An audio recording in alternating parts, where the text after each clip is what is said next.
इससे क्या होगा, ये भंडारे रख लिए इससे क्या होगा। लेकिन है, इसका संबंध है, ऋषि मुनियों ने जाना, इसलिए तो सब चीजें ऐड की है हमारे धर्म में। ये तो क्यों ऐड की है? ये क्या है? प्रैक्टिस। इसे कहते हैं प्रैक्टिस। तो जब आप प्रैक्टिस करेंगे तो बुद्धि सही निर्णय करेगी। बुद्धि के बाद आता है क्या? चित्त। चित्त एक तालाब की तरह है जिसमें बुलबुले उठ रहे हैं। चित्त, उसमें क्या पैदा होते हैं? विचार। और यहाँ उसमें चित्त में विचार, अनेकों विचार पैदा हो। और जब इतने करोड़ों लाखों विचार पैदा हो रहे हैं तो हम किस प्रकार कंसंट्रेट कर सकेंगे? नहीं कर सकते, क्योंकि हर क्षण विचार पैदा हो रहे हैं। हम ये करें, हम वो करें, हम यहाँ जाएं, वहाँ जाएं। तो उस चित्त को भी योग के माध्यम से हम परमात्मा में लगाएं। उसका भी विज्ञान है कि जब ये चित्त में केवल परमात्मा का विचार पैदा होगा तो परमात्मा क्या है? सर्वशक्तिशाली है, सर्वशक्तिमान है, सर्वबुद्धिमान है, सर्व ऐश्वर्य है उसके पास। तो वो चीज हमें भी प्राप्त हो। तो हम इरादा तो कर रहे हैं, लेकिन वो कैसे पाएं? उसके लिए विधि है, उसके लिए तपस्या है। इसके बाद जो लास्ट जो अभी मैं बात कर रहा था, अहंकार। अब वो ये अहंकार घमंड वाला अहंकार नहीं है जो रावण को था, जो दुर्योधन को था, जो कंस को था। ये वो नहीं अहंकार है। ये अहंकार क्या है कि हम अपने को परमात्मा से अलग समझ रहे हैं। आइडेंटिटी, कि मेरा नाम ये है, मैं हरिओम हूँ, क्या भाई, मैं रामेश्वर प्रसाद हूँ, मैं ये हूँ, मैं वो हूँ। आइडेंटिटी, परमात्मा ये है, मैं ये हूँ, इसको अहंकार कहते हैं। ये सबसे लास्ट बैरियर है। जब हम ये समझेंगे कि हम भी परमात्मा हैं, हमारा कोई अस्तित्व नहीं है परमात्मा के अलावा, इसको योग में कहते हैं विवेक ख्याति,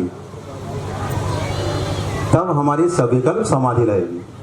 जब हमें यह एहसास हो जाएगा नहीं कुछ नहीं है, सब परमात्मा ही है, मैं अलग से नहीं हूं, तो वो है।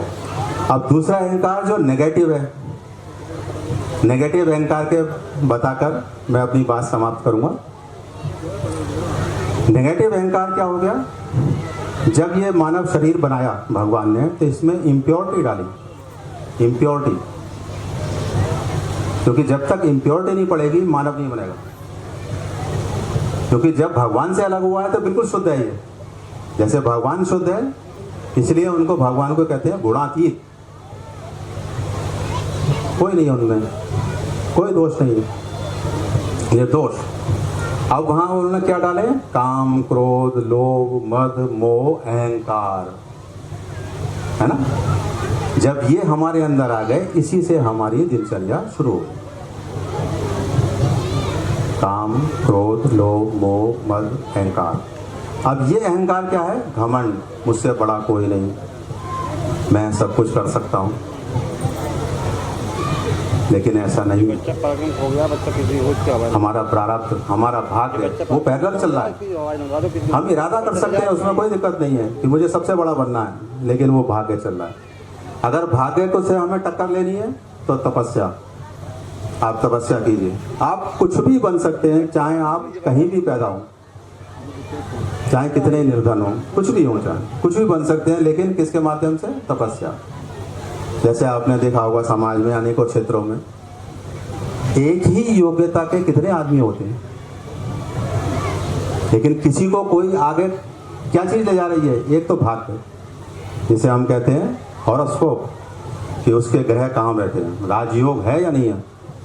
वो अगर वो नहीं भी है कोई बात नहीं, भगवान ने कहा है तू तपस्या कर, मैं आशीर्वाद दूंगा, तू राजा बन जाए।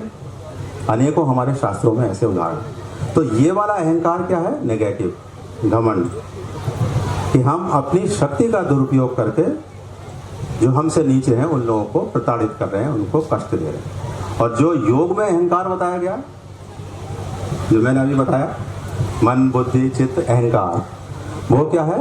आइडेंटिटी। आइडेंटिटी होती है ना कि भाई हम ये हैं, तो ये वो अहंकार है।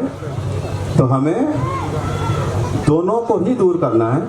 यही समझना है कि सब कुछ परमात्मा है, सबके अंदर परमात्मा है, तो भेदभाव नहीं करना है, ना वर्णगत ना जातिगत, कोई भेदभाव नहीं करना है। मानव एक है, कार्य अलग अलग हो सकते हैं, लेकिन वैसे मानव एक है। और भगवान की भक्ति करने का अधिकार भी सबको है, कि भगवान कृष्ण ने गीता में कहा है कि कोई भी मेरी भक्ति कर सकता है। अब व्यवस्था चलाने के लिए, समाज चलाने के लिए वो ऋषि मुनियों ने स्मृति लिखी है कि जो जिसमें कुशल हो वो कार्य करे, जिसमें जिसकी योग्यता हो। वो किसी भी वर्ण में हो सकती है, हर वर्ण में बहादुर हुए हैं, हर वर्ण में बिजनेसमैन हुए हैं, हर देश में हुए हैं, हर कंट्री में हुए नहीं, बता दो मैं, कोई भी कर सकता है। आज क्या ब्राह्मण बिजनेस नहीं कर रहे, या कोई और वर्ण वेद पाठ नहीं कर रहा है, सब कर सकते हैं। तो आज का यही रहा